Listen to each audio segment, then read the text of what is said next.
In 1984, no NFL team stood taller on defense than the Chicago Bears.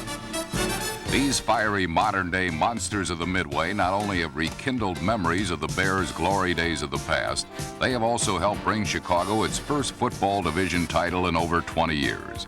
And in last Sunday's playoff match against the high-scoring Washington Redskins, it was indeed the NFL's #1 ranking defense that dictated the tone of play.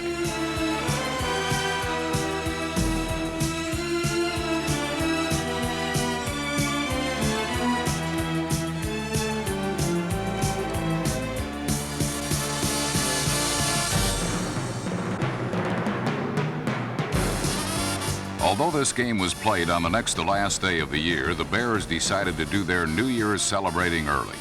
Their own brand of bell ringing had some Redskins seeing stars, while others must have been wondering whether this was really the reincarnation of Super Bowl 18 all over again.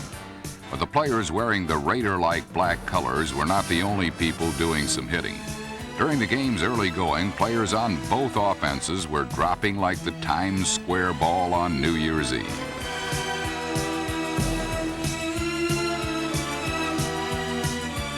Unfortunately for Washington, this old-fashioned blood-and-guts trench warfare is not compatible with their high-tech computerized offense. For in addition to being aggressive, the Bears' blitz is so unpredictable that even a seasoned offensive line like Redskin Hogs can get confused.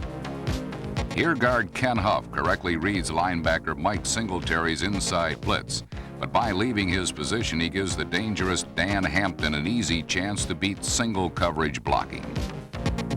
But the Bears did not rely totally on stunts and slants to sack Redskin quarterback Joe Theismann. When it comes to brute strength, nobody on Chicago is more formidable than defensive end Richard Dent. Even double teaming could not keep this All-Pro from registering one of his game-high 3 sacks.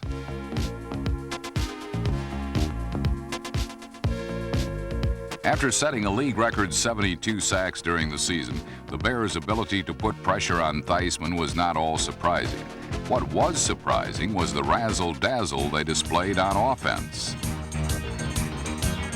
9 times in his career, Walter Payton has completed the option pass. Since 8 of those tosses have resulted in touchdowns, it can be deduced that this play was designed to net 6 points. But when quarterback Steve Fuller hit wide receiver Willie Gault with his simple sideline toss, all he was looking for was a first down. What he got broke the game wide open.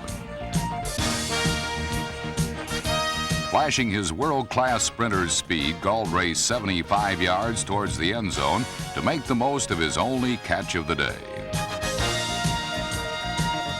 This touchdown came on the second play from scrimmage in the third quarter, giving Chicago a 16-3 lead.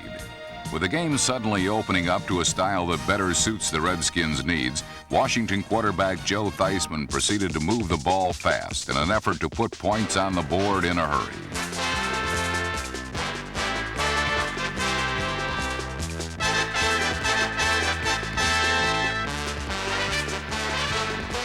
Twice in the third quarter, the Redskins drove into John Riggins' touchdown territory. Twice Big John, who was contained for most of the afternoon, capitalized on his specialty of scoring from short yardage range. But ultimately, the key in deciding touchdown was delivered by one very unlikely hero, Chicago's underrated second-string quarterback, Steve Fuller. Injuries have kept Fuller from proving that he can capably fill Jim McMahon's shoes. But by hitting on 9 of 15 passes for 211 yards, including this clutch third-quarter touchdown toss to Dennis McKinnon, Fuller provided Chicago with 23 points. Just enough provision of inspiration the hungry Bear defense needed to put Washington away for the winter.